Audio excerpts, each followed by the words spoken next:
Hello ನಮಸ್ತೆ ಎಲ್ರಿಗೂ. ನಾನಿವಾಗ ನಿಮಗೆ 10 ನಿಮಿಷದಲ್ಲಿ ಆಗುವ ಒಂದು ಶಾವಿಗೆ ರೆಸಿಪಿಯನ್ನು ತೋರಿಸ್ತೇನೆ. ಇದಕ್ಕೆ ನೋಡಿ, ಶಾವಿಗೆ ಸ್ವಲ್ಪ ತಗೊಂಡಿದ್ದೇನೆ. ಇದಕ್ಕೆ ಇಂಗ್ರೀಡಿಯೆಂಟ್ಸ್ ಎಲ್ಲ ತೋರಿಸ್ತೇನೆ. ಅದು ಯಾವ ರೀತಿ ಮಾಡೋದು ಅಂತ ಹೇಳ್ತೇನೆ. ನಾನು ತೆಂಗಿನೆಣ್ಣೆ ತಗೊಂಡಿದ್ದೇನೆ. ಆಮೇಲೆ ಅದಕ್ಕೆ ಇದು ಸಾಸಿವೆ ಚಟ್ಪಟ ಅಂದಮೇಲೆ ಅದಕ್ಕೆ ಆನಿಯನ್ ಸೇರಿಸಿ, ಆನಿಯನ್ ಸ್ವಲ್ಪ ಬಾಡಿದ ಮೇಲೆ ಅದಕ್ಕೆ ನೀವು ಬ್ಯಾಡಿಗೆ ಮೆಣಸನ್ನು ಸೇರಿಸಿ, ಅದು ಖಾರ ಎಷ್ಟು ಬೇಕೋ ಅಷ್ಟು ನೋಡಿಕೊಳ್ಳಿ. ಆಮೇಲೆ ಇದಕ್ಕೆ ಕರಿ ಲೀವ್ಸ್ ಕೂಡ ಹಾಕಬೇಕು. ಕರಿ ಲೀವ್ಸು ಸ್ವಲ್ಪ ಫ್ರೈ ಆದಮೇಲೆ ಅದಕ್ಕೆ ನೀವು ತೆಂಗಿನ ತುರಿಯನ್ನು ಹಾಕಬೇಕು. ತೆಂಗಿನ ತುರಿಯನ್ನು ಸ್ವಲ್ಪ ಮಗುಚಿ ಆಚೆ ಇದು ಫ್ರೈ ಮಾಡಿದ ಮೇಲೆ ಅದಕ್ಕೆ ಸ್ವಲ್ಪ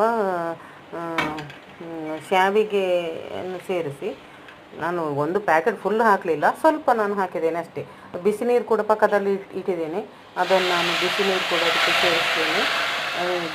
ಆಮೇಲೆ ಅದಕ್ಕೆ ಬೆಲ್ಲದ ಪುಡಿ, ನಾನು ಬೆಲ್ಲದ ಪುಡಿ ಸ್ವಲ್ಪ ಸೇರಿಸ್ತೇನೆ. ನಿಮಗೆ ಸಕ್ಕರೆ ಬೇಕಾದರೆ ಸಕ್ಕರೆ ಕೂಡ ನೀವು ಹಾಕ್ಬೋದು. ಆಮೇಲೆ ನಾನು ಕಲ್ಲುಪ್ಪು ಕೂಡ ಸೇರಿಸ್ತೇನೆ. ಇದಕ್ಕೆ